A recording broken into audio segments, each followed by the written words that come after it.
नमस्कार प्रिय सनातनी साथियों, स्वागत है आपका एक और नए वीडियो में। इस वीडियो में हम सीखेंगे साखोच्चार कैसे कराते हैं। जी हाँ मित्रों, विवाह संस्कार में साखोच्चार कैसे कराया जाता है एकदम सरल तरीके से आप इस वीडियो में सीखेंगे। वीडियो को ध्यानपूर्वक अंत तक देखिए। देखिए, साखोच्चार किसे कहते हैं पहले ये जानना चाहिए। विवाह संस्कार में साखोच्चार कब करते हैं यह भी जानना चाहिए। सबसे पहले विवाह साखोच्चार जो होता है विवाह में, वो जैसे ही विवाह में जब आप वर और कन्या परस्पर एक दूसरे को देखते हैं उसके बाद साखोच्चार प्रारंभ होता है। यानी कि माता पिता बैठे हुए हैं, कन्या बैठी हुई है इस साइड में और कन्या और वर एक दूसरे को परस्पर देखते हैं, ठीक है। उसके बाद का जो क्रम होता है वह साखोच्चार होता है। साखोच्चार में क्या होता है कि दोनों शाखाओं का उच्चारण होता है। जैसे मान लीजिए एक वृक्ष है, उसमें बहुत सारी शाखाएं निकली हुई है, ठीक है, उसी के शाखाओं का उच्चारण होता है। उसी तरह एक परिवार एक वृक्ष है, इसके जितने भी पूर्वजगण हैं वो सभी शाखाएं हैं उस वृक्ष के, ठीक है। उन्हीं पूर्वजों के यानी कि परिवार के 3 पीढ़ी का, जैसे लड़का हो गया तो उनके 3 पीढ़ी, पिताजी हो गए, दादाजी, परदादाजी, ठीक है। बस वीडियो को ध्यानपूर्वक अंत तक देखिए, सब कुछ आपका इसमें क्लियर होने वाला है। सबसे पहले साखोच्चार में कैसे करते हैं, वर और कन्या जैसे सामने सामने बैठ गए हैं, ठीक है, एक दूसरे के सामने वर और कन्या बैठे हुए हैं और कन्या के जो माता पिता हैं या फिर जो भी दान करने वाले लोग हैं वो उनके आसपास में बैठे हुए हैं। इतना आपको समझ में आया। कन्या और उनके जो दान करने वाले हैं दोनों आदमी के बीच में कन्या बैठती है और वर सामने रहते हैं, ठीक है। वर पूर्वाभिमुख रहते हैं और कन्या पश्चिमाभिमुख होती है मड़वा में, ठीक है, मंडप में। तो अब इसके बाद क्या क्या प्रक्रिया है, दोनों आदमी के हाथ में देखिए यहाँ पे लिखा हुआ है, ये देखिए मेरे पास पुस्तक है, इसमें लिखा हुआ है वर कन्या के हाथ में चावल गुड़ द्रव्य देकर दोनों पक्ष के ब्राह्मण साखोच्चार पढ़े। वर और कन्या दोनों आदमी के हाथ में चावल दे देना है, यानी कि अंजलि दे देना है 5 बार, और उसमें गुड़ रख देंगे और कुछ पैसा रख करके साखोच्चार किया जाता है, ठीक है। साखोच्चार कैसे करते हैं अब देखिए। सबसे पहले जो वर पक्ष का साखोच्चार होता है, इसमें कोई भी मंगल श्लोक पढ़ सकते हैं। जैसे यहाँ पे दिया हुआ है ना आपको, प्रथम शाखोच्चार मंगल पाठ, तो कोई भी मंगल पाठ या पुरुषोक्त का पहला मंत्र दिया हुआ है भगवान विष्णु का, तो ये भी पढ़ सकते हैं, अथवा विष्णु जी का कोई भी मंत्र, जैसे इदम विष्णुर्विचक्रमे त्रेधानि दधे पदम, कोई भी मंत्र बोल सकते हैं। मैं यही मंत्र पढ़कर आपको बताता हूँ, ध्यानपूर्वक देखिए। ओम सहस्रशीरेखा पुरुषः सहस्राक्षः सहस्रपात सभूमिग्गो सर्वतस्पृत्वात्यतिष्ठद्दशांगुलम्, ठीक है।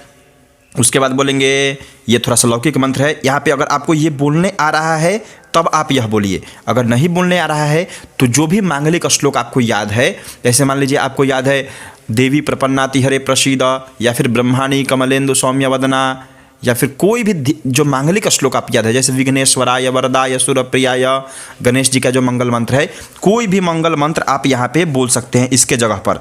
अगर आपको बोलने नहीं आ रहा है यह, तो मैं बोलने का भी बता दे रहा हूँ, इसको कैसे उच्चारण करना है ध्यानपूर्वक सुनिएगा। ओम ईशानो गिरिशो मृडः पशुपते शूली शिवाः शंकरो भूतेशः प्रथमाधिपः स्मरहरो मृत्युंजयो धुर्जटी श्रीकंठो वृषभाध्वजो हरभवौ गंगाधरास्त्र्यंबका श्रीरुद्रः सुरवृंदवंदितपद कुर्यात् सदा मंगलम। इसको आप अपने तरीके से बढ़िया स्वर में भी गा सकते हैं। एक बात ध्यान दीजिए, आपके पास जो भी विवाह की पुस्तक उपलब्ध है उसी में देखिए, हर विवाह के पुस्तक में थोड़ा बहुत चेंजिंग होता है, तो आप अपने विवाह के जो पुस्तक दी हुई है उसी प्रकार से कराना है। बस आप इस वीडियो में उसकी विधि जान जाइए कि किस प्रकार करासे हैं, ठीक है। यह बोल दिए दोनों मांगलिक श्लोक और ये वेद मंत्र, ठीक है। अब आपको यहाँ पे बोलना है संकल्प। संकल्प की तरह होता है या साखोच्चार का जो विधि है ये संकल्प की तरह ही होता है। तो इसको बोलना कैसे है आपको यहाँ पे दिया हुआ है। ये कुछ पुस्तकों में इसका जो ये सिस्टम है शुरुआती वाला वो थोड़ा अलग होता है। जैसे शिवदत्त मिश्र की पुस्तक लेंगे तो उसमें अलग है, कुछ विवाह पद्धतियों में इसका अलग है, श्रीधर शास्त्री में अलग है, इसमें अलग है, यानी कि सभी में अलग अलग दिया होता है। लेकिन कोई गलत नहीं है, सभी अपने अपने जगह पर ठीक हैं, ठीक है। जो भूमिका होती है कि ऊपर वाला क्या है, गोत्र इत्यादि के ऊपर वाला ये एक भूमिका है। अगर भूमिका सही है तो फिर ये भी सही है। तो भूमिका सभी कोई अपने अपने हिसाब से लिखते हैं, तो इसका उच्चारण आपको अपने हिसाब से करना है। अगर आपको विवाह पद्धति की पुस्तक चाहिए तो आप इस नंबर पर मैसेज कर सकते हैं, पुस्तक आपको डाक के द्वारा भेज दिया जाएगा। अगर आपको PDF चाहिए तो वो भी मिल जाएगा। इस दिए गए नंबर पर मैसेज करेंगे कि मुझे पुस्तक या PDF जो कुछ भी आपको चाहिए बोलेंगे वहाँ पे, तो आपको शुल्क देना होगा। अगर पार्सल के माध्यम चाहिए पुस्तक तो पुस्तक भी भेज दिया जाएगा, नहीं तो PDF चाहिए तो PDF भी ले सकते हैं। चलिए यहाँ पे ध्यान दीजिए, वर पक्ष के जो होंगे ब्राह्मण, अगर दोनों पक्ष के ब्राह्मण हैं तो आप वर पक्ष के ब्राह्मण ये वाला बोले साखोचार, और कन्या पक्ष के जो ब्राह्मण होंगे वो कन्या पक्ष वाले साखोचार बोलेंगे।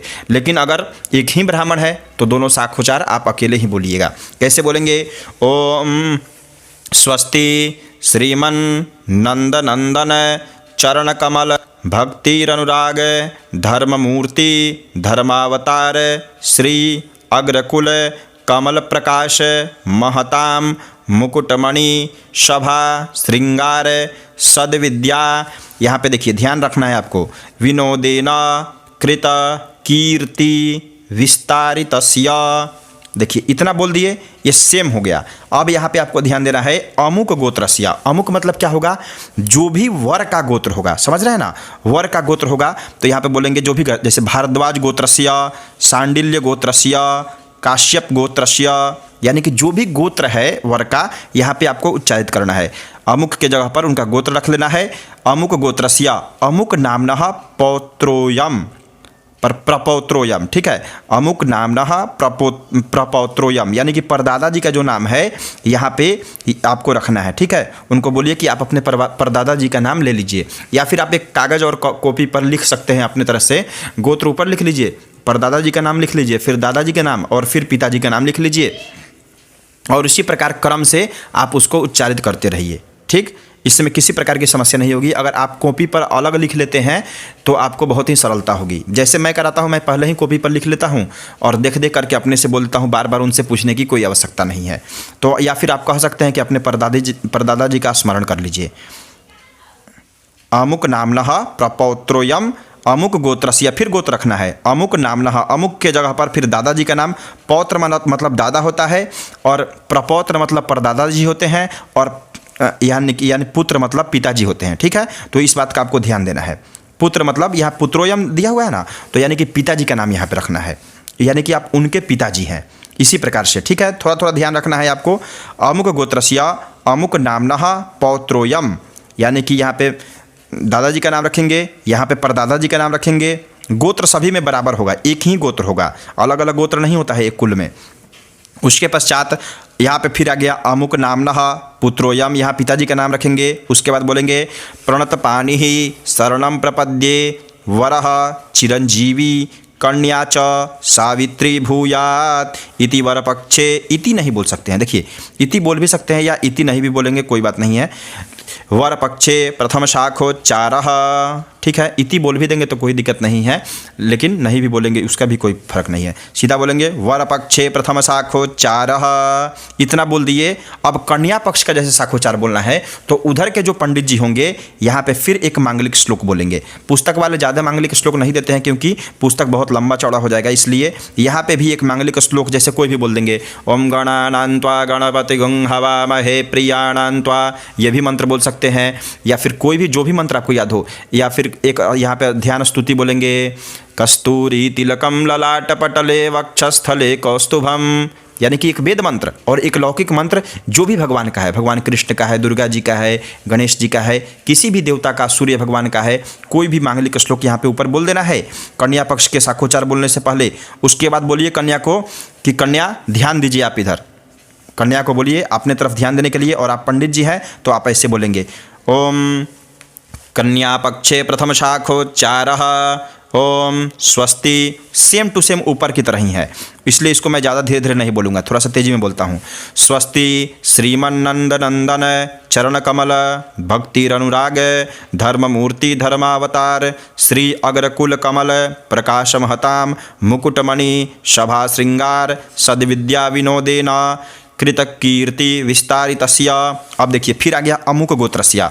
अमुक में क्या होगा? लड़की का जो गोत्र होगा, समझ रहे हैं यहाँ बात। लड़की का जो गोत्र होगा उसका यहाँ पे उच्चारण करना है। अमुक गोत्रस्य अमुक नामनः प्रपौत्रियम, यानी कि यहाँ पे लड़की के जो परदादा जी हैं उनका नाम यहाँ पे लिख लिया जाएगा। ठीक है, समझ रहे हैं यहाँ बात को। फिर यहाँ पे बोलेंगे अमुक गोत्रस्य, यानी कि फिर गोत्र वही रखेंगे। अमुक नामनः पौत्रियम, यानी कि दादाजी का नाम यहाँ पे रख लीजिए। अमुक गोत्रस्य, उसी प्रकार से अमुक नामनः पुत्रियम, यानी पिताजी का यहाँ पे अमुक के जगह पर पिताजी का नाम यहाँ पे ले लेंगे। ठीक, उसके पश्चात फिर बोलेंगे प्रणतपानी ही शरणम प्रपद्ये वरः चिरंजीवी कन्या च सावित्री भूयात इति कन्या पक्षे प्रथम शाखोच्चारः, इतना बोल देंगे आप। उसके बाद फिर से एक मांगलिक श्लोक पढ़ना है, मंगल श्लोक का पाठ करना है। ये प्रथम शाखोच्चार हो गया। द्वितीय शाखोच्चार भी सेम टू सेम वैसे ही होता है।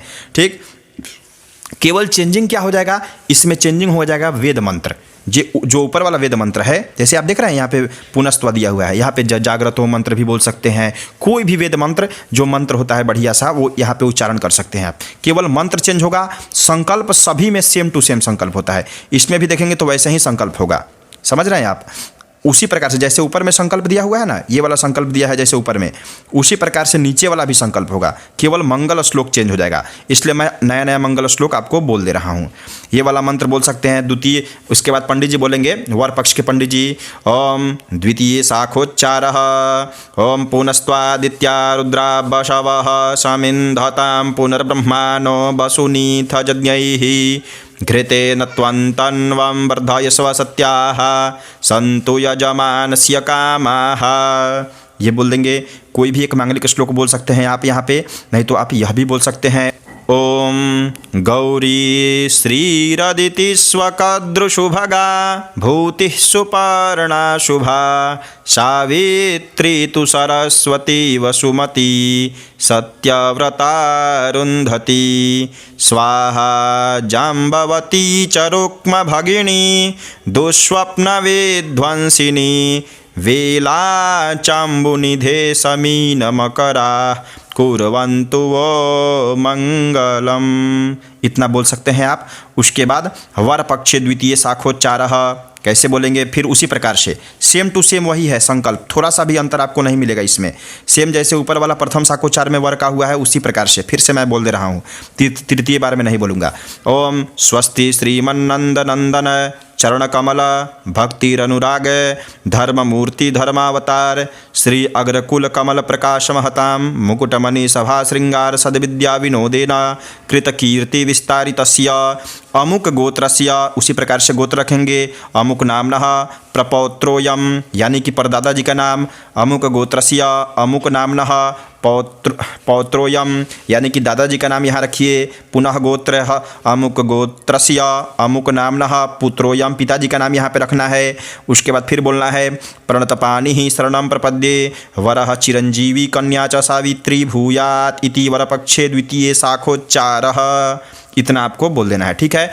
उसके पश्चात फिर एक कोई भी मांगलिक श्लोक बोलिए।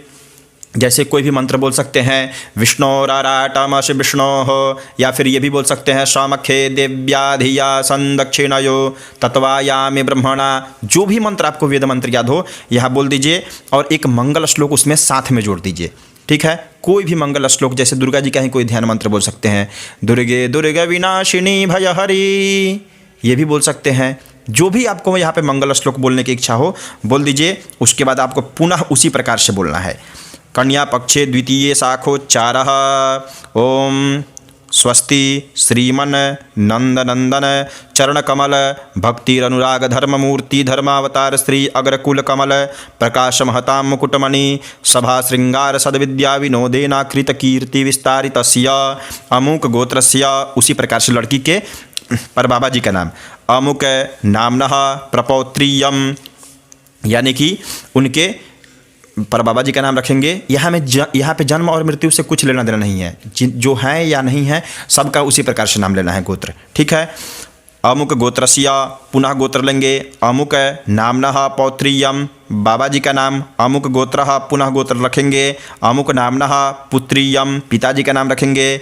उसके बाद बोलेंगे प्रणतपानी ही शरणम प्रपद्ये वरः चिरंजीवी कन्या च सावित्री भूयात इति कन्या पक्षे द्वितीय शाखोच्चारः। ठीक है, उसके बाद पुनः मंगल श्लोक बोलना है। मंगल श्लोक में आप ये कर सकते हैं कि थोड़ा थोड़ा अक्षत लेकर के वर और कन्या दोनों के मस्तक पर या शरीर पर छोड़ते हुए मंगल श्लोक बोल देंगे, नहीं तो आप ऐसे भी बोल सकते हैं। ठीक है, यह मंगल श्लोक फिर से बोल दीजिए। ओम यजाग्रतो दूरमुदयति दैवं तदुसुप्तस्य तथैवैति दूरंगमं ज्योतिखां ज्योतिरेकं तन्मे मनः शिव संकल्पमस्तु। ये भी बोल सकते हैं।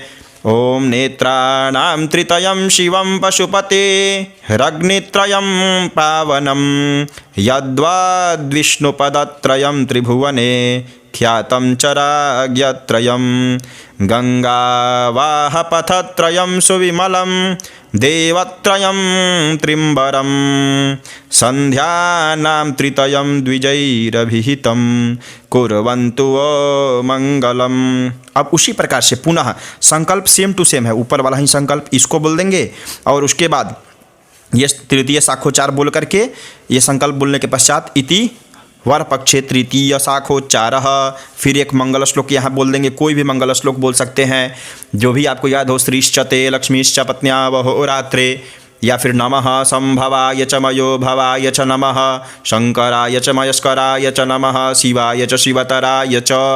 शंकर जी का कोई भी मंत्र बोल दीजिए, ध्यान मंत्र। ओम वंदे देव उमापतिं सुरगुरुं वंदे जगत्कारणं वंदे पन्नगभूषणं मृगधरां वंदे पशूनां पतिं वंदे सूर्य शशांकवह्निनयनं वंदे मुकुंद प्रियं वंदे भक्तजनाश्रयं च वरदां वंदे शिवं शंकरम। कोई भी यहाँ पे मंगल श्लोक बोल दीजिए और उसके बाद पुनः सेम टू सेम वैसे ही संकल्प बोल देना है। इतना बोलने के बाद अब क्या करना है, जब शाखोच्चार संपूर्ण हो जाए तो यहाँ पे दिया जा रहा है, अब आपको क्या करना है, वर और कन्या के हाथ से गुड़ चावल ब्राह्मण ले ले, यानी पंडित जी को दे देना है। या वहीं भी एक पत्ता रख दीजिए आप सामने, कहीं आप दोनों आदमी यहाँ पे रख दीजिए और आप लेकर के दोनों को मिला दीजिए, दोनों चावल को मिला देंगे अक्षत को, तो इससे क्या होगा कि शाखोच्चार संपूर्ण हो जाएगा। शाखोच्चार होने के पश्चात क्या होता है, कन्यादान होता है। कन्यादान का वीडियो अगले वीडियो में बताया जाएगा कि कन्यादान में कैसे कैसे संकल्प कराते हैं। शाखोच्चार में बस इतना ही। उम्मीद करते हैं यह वीडियो आपके लिए फ़ायदेमंद होगा। आप इस कॉन्सेप्ट को, इस पूजन पद्धति को आप बढ़िया से समझ गए हैं। इसको आप अपने पूजन में इस्तेमाल कीजिए। विवाह इत्यादि मांगलिक कार्य में जब आप कराने जाएं तो शाखोच्चार जरूर कराइए और विधिवत कराइए। इसको 2 बार 4 बार 10 बार आप पढ़िए। अगर आप घर पर पढ़ेंगे तो आपको अभ्यास बना रहेगा। यजमान के सामने अगर आप पुस्तक ज़्यादा देखते हैं और उसी पर लग कर के पढ़ते हैं तो यजमान को लगेगा कि पंडित जी ज़्यादा जानकार नहीं है। इसलिए आप घर पर 5 बार 10 बार 15 बार पढ़िए। जब पढ़ लेंगे तो आपको हैबिट हो जाएगा, तो आप केवल एक बार पुस्तक को देख लेंगे तो आप ऐसे भी बोल सकते हैं। ठीक है, इसलिए आपको याद कर लेना चाहिए, या 10 बार 20 बार 50 बार पढ़ करके अपने में मन में पढ़ के आप उसको समझ सकते हैं। ठीक है, इस वीडियो में इतना ही। मिलते हैं अगले वीडियो में। इतना प्रेम और धैर्य से वीडियो को देखने के लिए आपका बहुत बहुत धन्यवाद। हर हर महादेव, जय माता दी।